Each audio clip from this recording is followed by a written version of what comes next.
So here I sit inside of what I consider to be a beautiful Riverstone, a Forest River Riverstone 2020. It's a Legacy 3.9 FKTH. But now that we've seen the good, let's check out the bad and the ugly. Thank you, Forest River, for nothing.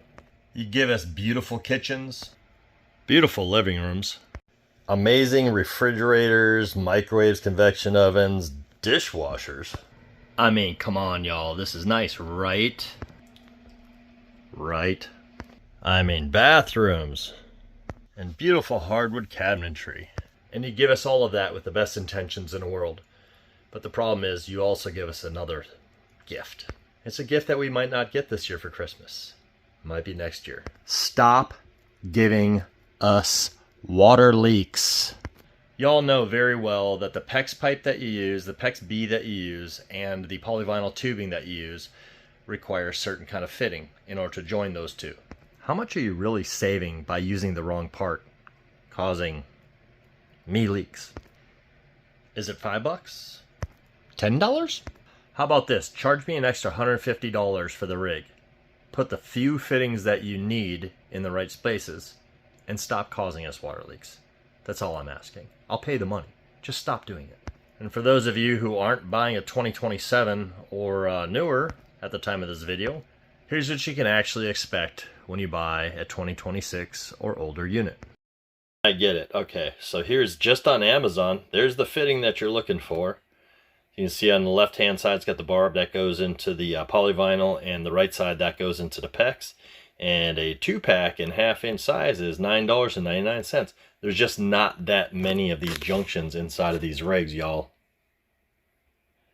So even if they went with brass, which they're not, I'm going to guess that there might be a plastic equivalent, because that's all they're using on these shark bite type fittings that they're putting in there right now, screwing up everything and causing leaks. If they had to put, I don't know, a dozen of these in there, I'd pay for it. So this is a full 2020 Forest River Riverstone 3.9 FKTH. Wanted to show you how these water lines leak, where Riverstone puts these together with the PEX junction at the flexible pipe junction. They use the wrong fitting like the entire RV industry, and this is what you get when you buy their products, because they just refuse to use the correct components for these water connections. So here's where my water enters the unit, and then here's where all the water runs go back towards the PEX manifold. And right there's the wet leaker dripping down, of course.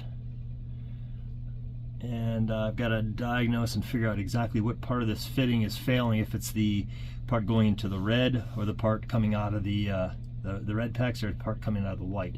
Need to dry that off and figure it out. It's going to be quite difficult for me to get this on video, because it is tighter than hell in here. But where it's leaking is where this stupid clamp is on this stupid fitting that doesn't belong to PEX. Sorry if I had that off camera. It's where this fitting here makes this connection. That is the incorrect connection, and hopefully you can see it drip down from there. Pick that up on video.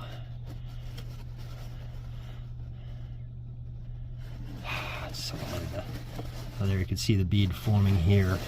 If I guide it in the right direction, let me zoom in a little bit.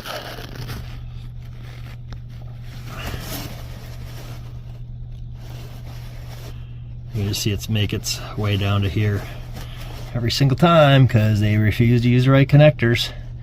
So there's our damn leak. Thank you, Riverstone, for doing a substandard job on probably what amounts to the most important thing in RVs, is not getting wet inside.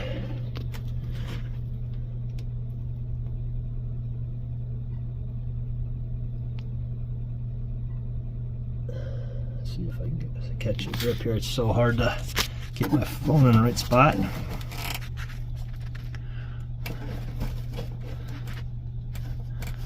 This does not work here. Stop doing that. Stop doing that.